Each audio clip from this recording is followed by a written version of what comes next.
नमस्कार, आप देख रहे हैं महाबहस और आपके साथ मैं हूं अजय वंश। सबसे पहले सुनिए यूपी आए और बोले ओवैसी के आज के 3 डायलॉग। डायलॉग नंबर 1, न मोदी से डरना है, न योगी से डरना है, न अखिलेश से डरना है, न कांग्रेस से डरना है, ये पैगाम मैं यहां देने आया हूं। ओवैसी का डायलॉग नंबर 2, जिस तरह यादव अखिलेश को, जाटव मायावती को, ठाकुर योगी आदित्यनाथ को, कुर्मी अनुप्रिया पटेल को, ब्राह्मण और अन्य समाज के लोग मोदी को अपना नेता मानते हैं, उसी तरह यूपी में मुस्लिम की कोई आवाज नहीं है। ओवैसी इसलिए आया है कि हमको अपना हिस्सा लेना है। मतलब कि सबने अब तक ठगा, अब ओवैसी बनेंगे मुसलमानों का सगा। और डायलॉग नंबर 3, अतीक अहमद कानूनन चुनाव लड़ सकते हैं, इलेक्शन में वही उम्मीदवार होंगे प्रयागराज से। जी हां, और आपके वोट से जीतेंगे भी। ओवैस मुजफ्फरनगर दंगे के आरोपियों ने कि बीजेपी सरकार ने मुकदमे वापस ले लिए, इस पर कोई चर्चा नहीं, तो अब ये क्यों नहीं लड़ेंगे चुनाव। ओवैसी के इन डायलॉग में छिपी सियासत को समझिए। क्या माफिया पर मेहरबान, भड़काऊ भाईजान यूपी में करेंगे हिंदू मुसलमान? आज महाबहस इसी पर।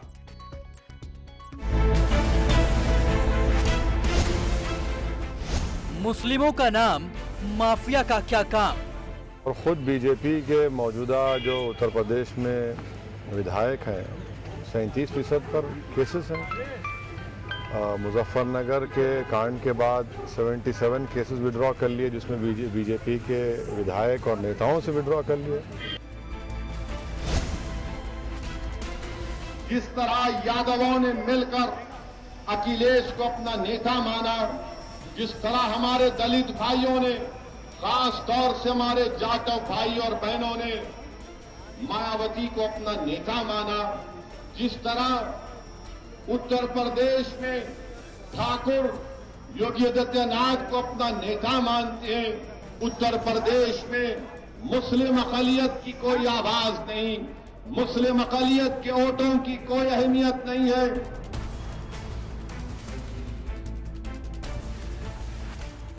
ओवैसी साहब की जो नीतियां हैं वो कहीं ना कहीं सांप्रदायिकता की जो आग है उसको सुलगाने की होती है, और हमारी ऐसी नहीं होती है।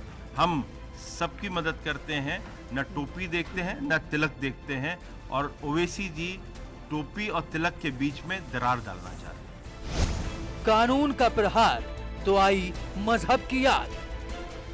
कहते हैं वोट कटुआ, सुनिएगा, हमको कहते हैं वोट कटुआ। अब ये यूपी में वोट कटुआ देकर सरकार बनाने जा रहे हैं।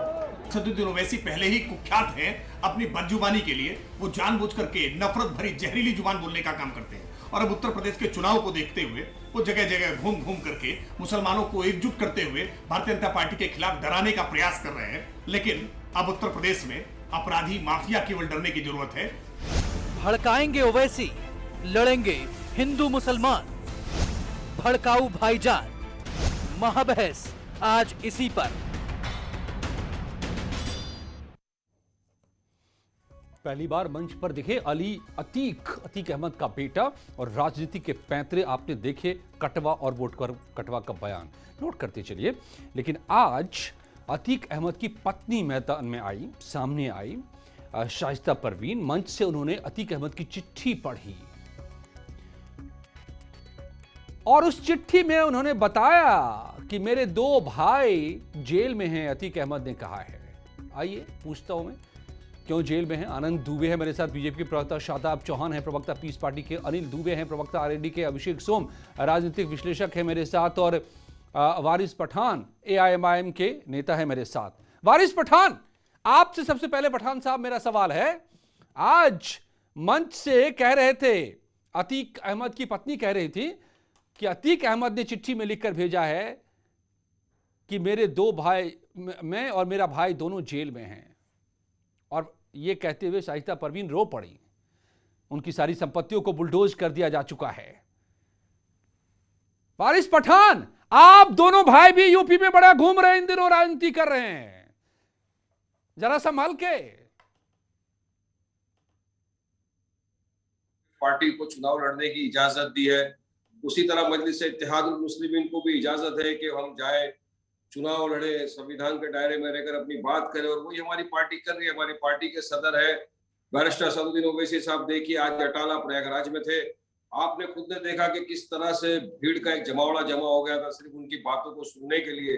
ये लोगों का प्यार, लोगों की मोहब्बत है कि लोग आते हैं, सुनते हैं और हमारी तरफ लोग आकर्षित हो रहे हैं, क्योंकि लोगों को कहीं ना कहीं ये महसूस हो रहा है, फील हो रहा है कि इतने वर्षों से हमने जो कथाकथित सेक्युलर पार्टियों को जो वोट दिया, वोट हमारा लिया, इख्तियार की कुर्सी पर आके बैठे, मगर हमारे लिए कुछ नहीं किया। आज भी ड्रॉप आउट रेट मुस्लिम में सबसे हाईएस्ट है। आप अगर देखिए 2% लोग सिर्फ ग्रेजुएट होते हैं वहां पर। और अभी जो प्रधानमंत्री आयुष योजना आई 2017-18 का अगर आंकड़ा आप देख लो तो उसपे तो मुसलमानों को सिर्फ 10 घर दिए, 7.5 लाख घर दूसरों को दिए। तो कहीं ना कहीं भेदभाव तमाम मुख्तलिफ पार्टियां कर रही है, चाहे बीजेपी, अरे वारिस पठान जी सुन लीजिए ना, या कांग्रेस हो। अरे सवाल सुनिए ना वारिस पठान, सवाल तो सुनिए। वजह से जीत सकते हैं आप, मगर कोई एम्पावरमेंट नहीं करना चाहता, पॉलिटिकल एम्पावरमेंट नहीं। आज 20% मुसलमान वोटर जो वहां का है उत्तर प्रदेश का, वो इतने वर्षों से ये देख रहा है कि हमारा वोट लिए जा रहे हैं, सत्ता की कुर्सी पर बैठे जा रहा है, मगर वारिस पठान आप सुन रहे हैं क्या? हमारे लिए आज तक किसी ने कुछ नहीं किया। हम जा रहे हैं पॉलिटिकल एम्पावरमेंट के लिए, हम जा रहे हैं बीजेपी को हराने के लिए। हमारा मंशा, हमारा मकसद नहीं सुन रहे वारिस पठान, चलिए आगे बढ़ते हैं। नहीं बनने देंगे जवाब, तो हम लड़ रहे हैं और लोगों की दुआ रही, इंशाअल्लाह ताला यूपी के अंदर कामयाब होंगे, भारी वोटों के साथ हम जीतेंगे। और इस मरतबा आप खुद देखोगे लोग ओके ठीक है वारिस पठान, मैं दोबारा आऊंगा आपके पास में। आपने जवाब नहीं दिया कि उधर अतीक अहमद के 2 भाई जेल में हैं, अतीक अहमद दोनों भाई, आप दोनों भाई अब उनको आकर सहारा दे रहे हैं। कहीं कहीं आप भी इस योगी के प्रदेश में आपको डर तो नहीं लगता है? लेकिन अभिषेक सोम, राजनीतिक विश्लेषक, जरा बताइए, छुरा यही कहा था कि छुरा भोका पीठ में सभी ने मुसलमानों के। यहां पर आप सबसे नंबर 1 आपको बता रहे हैं,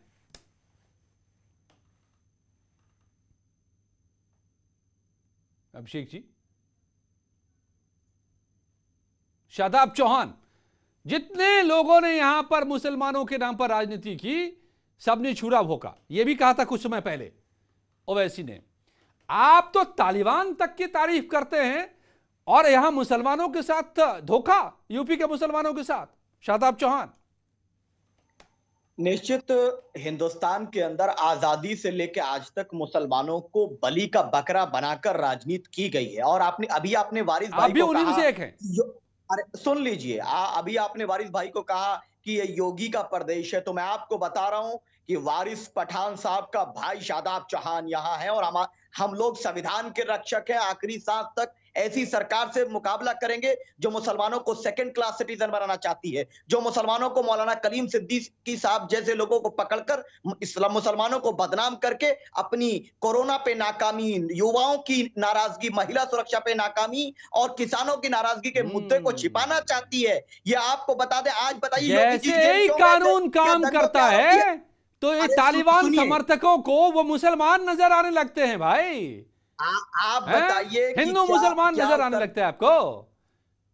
अरे ये हिंदुस्तान है, ये तालिबान नहीं है। आप बार बार भूल जाते हैं। शादाब चौहान, अजय जी, शादाब चौहान और वारिस पठान अगर बोले तो बीजेपी इसके जवाब देने से पहले आप मत दीजिए, हमें कंप्लीट करने दीजिए। और मैं ये स्पष्टता के साथ कह रहा हूं अजय भाई, बहुत ही स्पष्टता के साथ कह रहा हूं कि ये बेनकाब होने वाले हैं, क्योंकि ये जो सेकुलरिज्म का पिटारा लेकर आते थे, तालिबान समर्थक करेंगे बेनकाब क्या? तालिबान के मसले पर भारत सरकार का क्या स्टैंड है, उस पे बताइए जरा, बोलेंगे आप? मोदी जी ने अरे थोड़ा देख लिया कीजिए, पढ़ लिया कीजिए, समझ लिया कीजिए। अभी अभी और तो छोड़ दीजिए, अभी अभी यूएन में प्राइम मिनिस्टर ने साफ कहा है, खुलकर कहा है कि आतंकियों की नहीं चलेगी। अफगानिस्तान की धरती से आतंकवाद को नहीं पैदा होने दिया जाएगा, नहीं बढ़ने दिया जाएगा। और भारत की धरती पर पत्रकारिता आतंकवाद हो रहा है। आसाम में भारत की धरती पर मुसलमानों को आतंकवादी आप हिंदू मुसलमान करेंगे, वारिस पठान हिंदू मुसलमान करेंगे, हैं? नहीं, वारिस मुसलमान के नाम पर आप कानून को अंगूठा दिखाएंगे। क्या बताइए, जवाब दीजिए भाई, अपने अधिकार की बात करना यह संविधान में अधिकार नहीं है? सीए प्रोटेस्ट करना क्या अधिकार नहीं है? मुसलमानों को टारगेट करें आनंद, राइट टू रिलीजन नहीं है? आर्टिकल 25 राइट टू रिलीजन नहीं है? Right to freedom of their religion नहीं, क्या आप उसको खत्म मौलाना कर देंगे? क्या मैं अपनी बात नहीं रख सकता हूँ? क्या योगी आदित्यनाथ दंगों के आरोपी नहीं रहे? आप बिल्कुल रखिए, आप तालिबान का समर्थन कीजिए, आप माफिया का समर्थन कीजिए। यस, अरे योगी जी आप कौन है? कानून को नहीं मानिए। अरे उत्तर प्रदेश का आप मुख्यमंत्री फ्रीडम ऑफ माफिया स्पीच रहा। है ना आपको, तो आपके लिए कानून नहीं है। तड़ीपार है। अरे भाई बोलिए, भारत का बोलिए, आप तड़ीपार आनंद दुबे है जी साहब। जवाब दीजिए, जवाब दीजिए। भारत का गृह मंत्री क्या तड़ीपार नहीं रहा? भारत का गृह मंत्री को तड़ीपार क्यों किया गया था? अमित शाह को बता दीजिए। आतंकवादियों की पार्टी, आतंकवादियों का समर्थन करने वाले तालिबान का समर्थन करने सच सुनने की आप बहुत आपको आपकी मानसिकता विकृत मानसिकता है। बता दीजिए गृह मंत्री को क्यों तड़ीपार किया गया था? मैं तो आपसे पूछ रहा हूँ। अदालत ने किया था, किसी राजनीतिक दल ने नहीं किया था। यहाँ बैठ के आतंकवादियों का समर्थन करते हैं, यहाँ बैठकर धर्मांतरण करने वालों का समर्थन करते हैं। आपको शर्म नहीं आती है? पहले शांति के साथ बात को सुनिए। देखिए, अरे भाई दिखाइए, आनंद दुबे को दिखाइए भाई। आनंद दुबे बोल रहे हैं अभी। हाँ बोलिए, बोलिए। मैं एक चीज बड़ी स्पष्ट कहना चाहता हूं कि उत्तर प्रदेश में सभी पार्टियों ने, चाहे वो समाजवादी पार्टी रही हो, चाहे कांग्रेस रही हो, चाहे समाज पार्टी रही हो, ये सब के सब मुसलमानों के ठेकेदार बने हुए थे। इन्होंने मुस्लिम समाज को ठगने का काम किया, कभी डरा कर, कभी बहला कर, कभी फुसला कर, कभी बरगला कर। उत्तर प्रदेश में इन लोगों ने मुसलमानों का वोट लिया और मुसलमानों के लिए कुछ नहीं किया। अब नए ठेकेदार के रूप में हैदराबाद भड़काऊ भाईजान की एंट्री हुई है। इन्होंने आते ही अपने विभाजनकारी एजेंडे को स्पष्ट दिया। अयोध्या में कार्यक्रम का, फैजाबाद के नाम से पोस्टर लगाए, प्रयागराज गए तो अतीक अहमद के साथ खड़े हो गए, मंच से कहने लगे मुख्तार अंसारी जहां से लड़ना चाहते हैं हम उनको टिकट देंगे। ऐसे दुर्दांत अपराधियों का समर्थन करते हैं, धर्मांतरण करने वाले मौलाना कलीम जैसे लोगों का समर्थन करते हैं। ये वो लोग हैं जो आतंकवादियों तक का समर्थन करते हैं। और ये वारिस पठान बैठे हैं जो बड़े भाई की बात वारिस पठान जवाब दीजिए, फिर मैं जाता हूँ बाकी मेहमानों के पास जल्दी से। एक रिप्लाई दीजिए वारिस पठान। ये वो लोग हैं, इनको शर्म आनी चाहिए। आपका एक ही एजेंडा है क्या वारिस पठान? यहाँ पर संभल में जाते हैं तो लिखा जाता है कि गाजियों की धरती पर स्वागत है। कौन गाजी भाई? देखिए, जिस गाजी को यूपी में मार डाला था उस गाजी की बात कर रहे हैं क्या? चर्चा कर रहे थे आप। अतीक अहमद साहब के ऊपर वाकई में केसेस होंगे, लेकिन आज तक उनको कन्विक्शन नहीं हुआ है। और एक कानून का जो लॉ वैक्सीन है, लॉ लेक्सिकन ये बोलता है कि man is presumed to be innocent unless and until proven guilty. मगर क्योंकि उनका नाम अतीक है तो उनको पहले ही गिल्टी प्रूव कर देते, बाद में इनोसेंट हो जाता है। यही तो हम लोग बोल रहे हैं ना वारिस पठान। अरे वारिस पठान, इलाहाबाद चले जाइए, प्रयागराज चले जाइए, वहां की गलियों में चले जाइए। बच्चा बच्चा को पता है कि किसने गोली से किसको छलनी करवाया था। बच्चा बच्चा को पता है साहब। हमारी पार्टी उनको चुनाव के लिए टिकट देगी। और आज आपने देखा राजू पाल नाम का एक हुआ करते थे विधायक, किसने छलनी करवाया था बीच चौराहे पर, सबको पता है, बच्चे बच्चे को। आप कानून का हवाला दे किया लोगों को और लोगों ने प्रशंसा की। यूं तकलीफ हो रही है भाजपा को, यूं तकलीफ हो रही है तमाम मुख्तलिफ दूसरी पार्टियों को, क्यों नहीं लड़े? जब तक अतीक साहब दूसरी पार्टी में थे तभी तक उन लोग को माफिया नहीं। आज अगर हमारे पास आ गए तो ये हो गए वो हो गए। अरे देखिए, संविधान लोग को इजाजत दिया, लड़ने इलेक्शन कमीशन ने इजाजत दिया, हम दे रहे टिकट और दंगाई है। मुख्तार आवाज नहीं आ रहा है मेरे को। ओके ठीक है। दूसरे अनिल दुबे जी। अरे अनिल दुबे जी, क्या हो रहा है? आप लोग धोखा कर रहे हैं, आप मसीहा बनकर ओवैसी आ रहे हैं, मुसलमानों के साथ को फुटबॉल बना रहे हैं आप लोग मिलके। नहीं, हम लोग जाति धर्म की बात अजय जी नहीं करते हैं। हम तो धर्मनिरपेक्ष लोगों के लिए काम करते हैं। हम सभी वर्गों को लेकर के चल रहे हैं। हमारे नेता अजय जी, हमारे नेता माननीय चौधरी जी पूरे उत्तर प्रदेश में भाईचारा सम्मेलन कर रहे हैं। हम लोग तो सब वर्गों को लेकर के चलने की बात कर रहे हैं, सबको इकट्ठा कर रहे हैं और वो दिखाई पड़ रहा है। हमने किसानों को इकट्ठा करने का काम किया। सभी जातियों के लोग किसान हैं और वो सब लोग इकट्ठा होकर के सरकार के खिलाफ संघर्ष कर रहे हैं। हम इस तरह की बात नहीं करते, हम एक जाति की एक धर्म की बात नहीं करते, हम सबको लेकर चलने की बात करते हैं। और अल्पसंख्यकों को पता है कि उनका सच्चा हमदर्द कौन है। राष्ट्रीय लोकदल और राष्ट्रीय लोकदल के नेता माननीय जय चौधरी जी लगातार काम कर रहे हैं। लगातार अगर कोई समाज को एकजुट करने का काम कर रहा है तो माननीय जय चौधरी जी कर रहे हैं। और उसकी 8 वर्ष की बेटी के सामने मारा पीटा आपके लोगों ने, गुंडों ने, और कहा कि नहीं जय श्री राम बोलने के नाम पे आप लोग मार रहे हो। इसका विकास हुआ इतने वर्षों में, बताइए मुझे कहां से विश्वास हासिल होगा? एक चना चूड़ी बेचने वाला चला जाता है इंदौर में, उसको मारा जाता है। तो आप किसने रेडिकलाइज कर दिया? उत्तर प्रदेश की जनता स्वीकार करेगी। मानसिकता को चेंज करिए। देश का नागरिक उत्तर प्रदेश की जनता अभिषेक सोम हमारे गठबंधन के साथ है, हमारे नेता के साथ है, उनको पता है और उसको पता है। 4 साल में मैं सभी मानवों की बात। अभिषेक सोम, समाजवादी पार्टी से क्यों तकलीफ है वारिस पठान को? भाई ओवैसी साहब को समाजवादी पार्टी से इतनी क्यों तकलीफ है? वो लोगों का मरना बिना ऑक्सीजन के। एक मिनट, अब समाजवादी पार्टी का पक्ष, समाजवादी पार्टी और राष्ट्रीय लोकदल मिलकर के काम कर रहे हैं। सुनने की भी क्षमता है, जनता को भरोसा है कि वो ये बोले अभिषेक बोलिए, क्षमता भी रखे। अभिषेक जी बोलिए। देखिए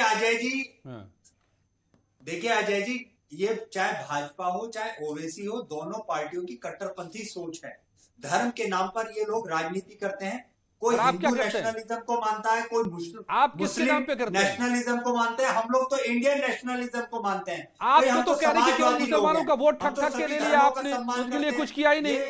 नहीं, ओवैसी बार यही कह रहे हैं, हर रोज कह रहे हैं। अगर किसी देश के अंदर किसी भी धर्म के किसी भी व्यक्ति को अगर डराया जाएगा, धमकाया जाएगा, उस चीज का हम विरोध करते हैं, खुलेआम से विरोध करते हैं। और रही बात ओवैसी की और भाजपा की, तो अतीक अहमद को अभी ले लीजिए पार्टी में। फिर है वो कट्टरपंथी सोच है, हो सकता है तालिबानी सोच है।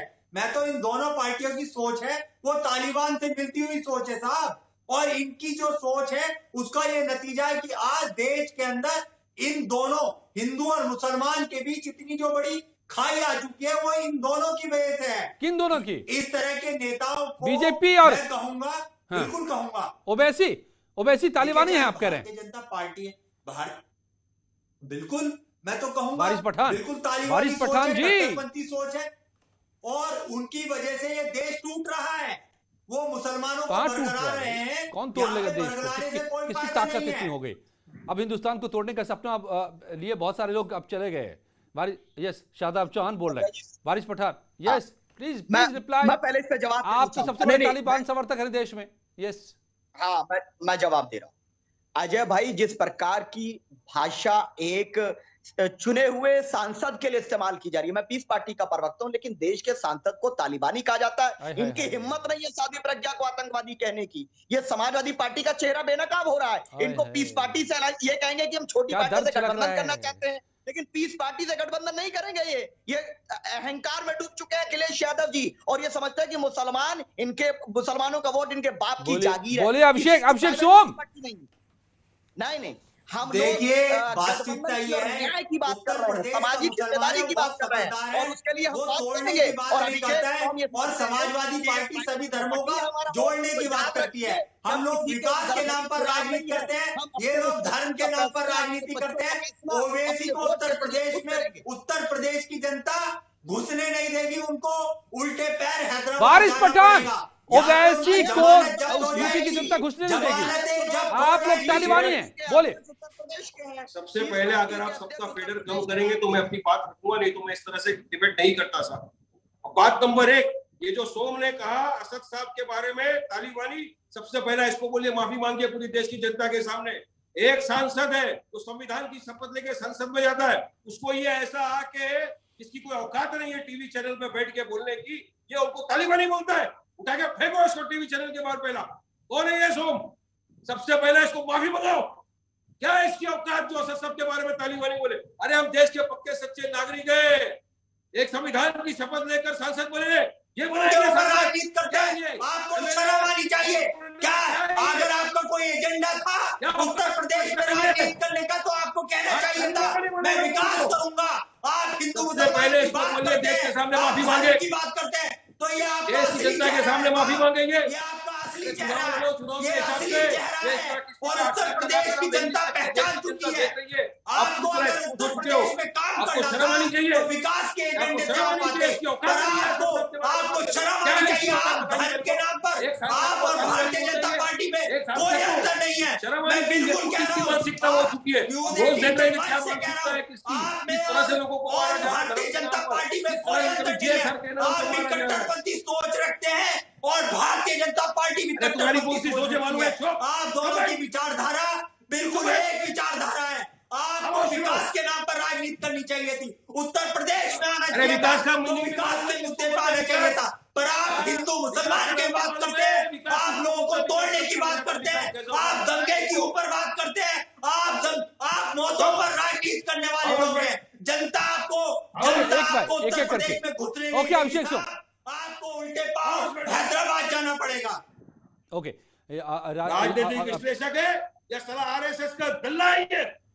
अरे भाई समाजवादी पार्टी के हैं आपका, और क्या आप अपनी ओके, इसको पहले लिखो नीचे आरएसएस का। ये समाजवादी पार्टी के समर्थक हैं, समाजवादी पार्टी के विचारों को राजनीतिक विश्लेषक बोलता है अपने आप को। ये आदमी शर्म आनी चाहिए इस मनुष्य को, एक सांसद के बारे में ऐसे अपशब्द करता है और अपने आप को राजनीतिक विश्लेषक बोलता है। यार आरएसएस का पिट्टू है ये, देखो इसके ऊपर आरएसएस का प्रवक्ता है वारिस पठान। आप भूल गए हैं उस बयान को अपने कि 15 मिनट के लिए पुलिस हटा लो तो बता देंगे हैसियत, भूल गए हैं आप उन बयानों को। लगता है तो आपको केवल विकास के नाम पे करनी चाहिए थी। हम लोग समाजवादी लोग हैं, इंडियन नेशनलिज्म को मानने वाले लोग हैं। आप कोई कहता है हिंदू धर्म की बात करता है, कोई मुसलमान धर्म की बात करता है। अरे भैया आपको अगर राजनीतिक रोटियां सेकनी है तो आप विकास करें। ओके, जनता भाषा आपके राजनीतिक विश्लेषक है, किधर से जनता ने जवाब दिया, आपका जगह राजनीतिक जमीन को देख रहे हैं। उत्तर प्रदेश की जनता उत्तर प्रदेश का मुसलमान बहुत समझदार है, वो आपको यहाँ पे चाहिए ऐसे एंकर को कैसे को राजनीतिक विश्लेषक आप बोलते हो? ओके ओके, अभिषेक सुन एक मिनट रुकिए। वारिस पठान बहुत कुछ बोल रहे हैं, उनको बहुत गुस्सा आ रहा है। मुझे समझने दीजिए, वारिस पठान किस बात का गुस्सा आ रहा है? आपको अपने उस बयान का गुस्सा आ रहा है जब आप कहते हैं कि पुलिस हटा दो 15 मिनट के लिए, हम बता देंगे। विश्लेषक बना के बिठाते हो आपके चैनल पे। वारिस शर्म आनी चाहिए आपको। नहीं वारिस पठान, कल नहीं है, शर्म नहीं है। ये आप याद कीजिए वारिस पठान, गाजियों की धरती पर स्वागत करवाते हैं, अयोध्या को फैजाबाद लिखवाते हैं। आप गाजियों की धरती पर कहते हैं स्वागत है, और असदुद्दीन ओवैसी का अयोध्या को फैजाबाद लिखवाते हैं और बोलते हैं 15 मिनट के लिए हटा दो पुलिस को तो हम बता देंगे अपनी हैसियत। तो आप क्या किस सोच की बात करते हैं? ये कौन सी सोच होती है? माफी मंगवाओ इससे पहला, इसको माफी मांगनी पड़ेगी आपके चैनल पर बैठकर। तालिबानी सोच तो इनकी है। बता रहा हूँ धर्म के नाम पे राजनीति यहाँ पे राजनीतिक पॉलिटिक्स का तुमको मानी चाहिए। आपके नेता राष्ट्रीय अध्यक्ष तालिबान सोच के समर्थक है। उत्तर प्रदेश का मुसलमान किसी धर्म के आधार पर राजनीति नहीं करता है और आप जैसे लोगों को, गुंडे लोगों को यहाँ पे घुसने नहीं देगा। हमसे क्या आवाज नहीं आ रहा है, आवाज है तो मैं उसको सवालों का जवाब याद करेगा। कुर्सी छोड़ के भागे गए तुम्हारा राजनीतिक विश्लेषक। पहला उनको बोलो माफी मांगने। हम माफी मांगेंगे, हम माफी मांगेंगे। जो देश को तोड़ने की बात करते हैं उससे माफी मांगे। जो कहते हैं कि देश से 5 मिनट के लिए पुलिस हटा दो, हम बताएंगे हम क्या कीजिए। आप जैसे लोगों को उत्तर प्रदेश का मुसलमान कभी माफ नहीं करेगा। आपकी वजह से बिहार के अंदर राज हार हुई है। आप लोगों की वजह से भारतीय जनता पार्टी आज वहां पे सत्ता में है और उत्तर प्रदेश का मुसलमान समझदार है क्योंकि आप भाजपा के एजेंट हैं। अरे उत्तर प्रदेश पूरा देश का इंसान समझदार है। अगर समझदारी थोड़ी है तो तुम्हारे जैसे लोगों की बात नहीं सुनेगा कोई भी। ओके ठीक है, आप दोनों शांत हो जाइए। बहुत ज्यादा आप लोगों ने बोले। शादाब चौहान, यस शादाब चौहान को गुस्सा आ रहा है बहुत ज्यादा। अब शादाब चौहान को भाई ओके शादाब चौहान मैं आता हूं 1 मिनट जरा पहले मैं ले लूं एक बार अनिल दुबे जी को। आनंद दुबे जी को, यस अनिल दुबे। आनंद दुबे जी, बीजेपी के प्रवक्ता आनंद दुबे। शादाब चौहान जी ने एक बात कही। हेलो, हाँ जी बोलिए, बताइए जी। अभी शादाब चौहान जी ने कहा कि बिहार के मुसलमानों ने नासमझी दिखाई और भाजपा आ गई, उत्तर प्रदेश के मुसलमान समझदार हैं। पहले तो इनको थोड़ा अपनी भाषा पर संयम रखना चाहिए। बिहार के मुसलमानों का अपमान क्यों कर रहे हैं? यानी जहां भाजपा जीत जा रही है वहां के लोग नासमझ हैं। अरे भाई, लोकतंत्र में ऐसी भाषा का इस्तेमाल मत करिए, पहली चीज। दूसरी चीज, असदुद्दीन ओवैसी की पार्टी जो आज उत्तर प्रदेश में आकर कह रही है हम हिस्सा लेंगे, हिस्सा तो आपके बाप दादा भी मांगा करते थे। इतिहास में आपका जो वर्णन है वो देश को बंटवाने वाला, किस तरह से आपने मॉब लिंचिंग की, किस तरह से आपके पार्टी के पुरखे थे उन्होंने नरसंहार किया, और आज अब आप आगे उत्तर प्रदेश हिस्सेदारी की बात कर रहे हैं। मैं आगाह करना चाहता हूं असदुद्दीन ओवैसी की पार्टी के जो प्रवक्ता यहाँ बैठे हैं, जो कहते थे कि 100 करोड़ हिंदुओं पे 15 करोड़ मुसलमान भारी है। आपको हिदायत देता हूं कि उत्तर प्रदेश में इस तरह की भाषा का इस्तेमाल मत करिएगा, क्योंकि यहाँ कानून का राज है और योगी आदित्यनाथ जी का शासन है। इस तरह की अगर कोई भी समाज को तोड़ने वाली, समाज में जहर घोलने वाली, नफरत फैलाने वाली भाषा का इस्तेमाल किया गया तो कानून आपके साथ कठोरता के साथ कार्रवाई करेगा। शादाब चौहान।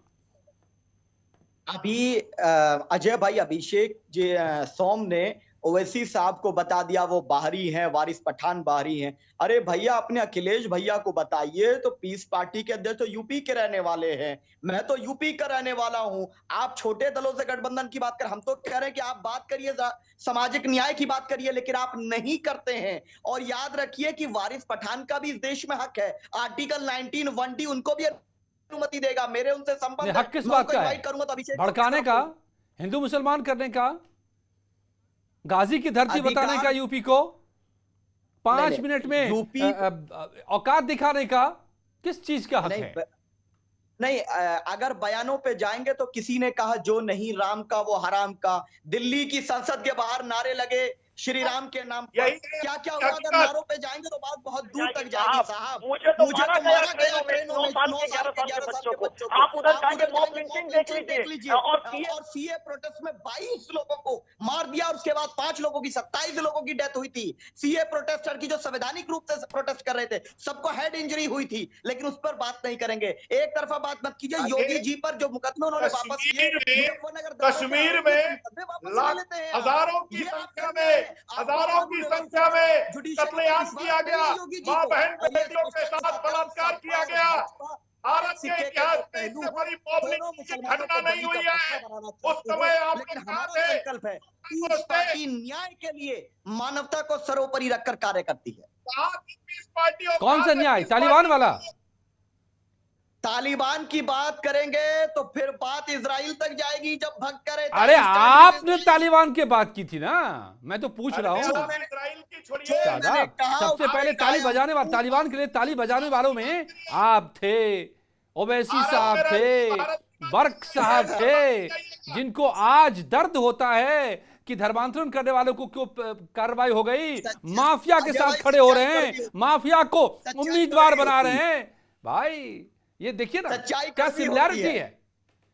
क्या अनिल दुबे ये बात मानेंगे? क्या खुद अनिल दुबे मानेंगे? क्या अनिल दुबे जी? अनिल भाई की पार्टी तो डरी हुई है, वो बेचारी अपने हिस्सेदारी के लिए लड़ रहे हैं। अखिलेश जी उनको डरा रहे कि मैं 10 सीट दूंगा।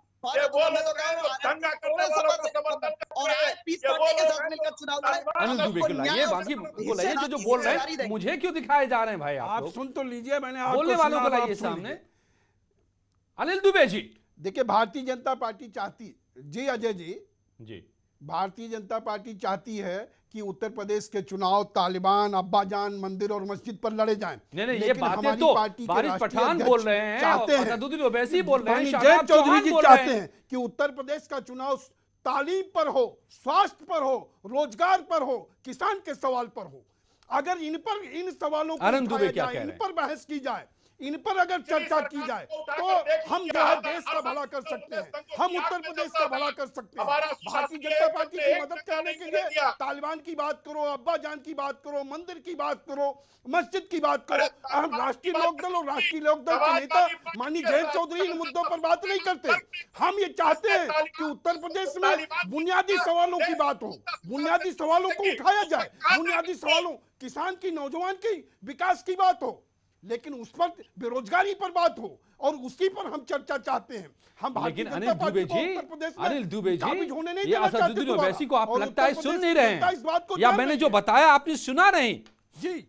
जो वो आते हैं प्रतापगढ़ से प्रयागराज में क्या बोलकर आज जाते हैं, वो आप सुन नहीं रहे लगता है। वारिस पठान क्या कह रहे हैं आप सुन नहीं रहा है। शादाब चौहान क्या बोल रहे हैं आप सुन नहीं रहे हैं। कौन कर रहा है हिंदू मुसलमान? देखिए कौन है भड़काऊ भाईजान? अरे अजय जी, उत्तर प्रदेश की जनता बहुत अजय जी, आपके पास हिंदू मुसलमान के एजेंडे का अलावा कुछ है क्या? जनता ये जानती है कि उसका सच्चा हमदर्द कौन है। मुसलमान ये तो पूरा देश देखता है कि बीजेपी का तो इसमें मोनोपोली है।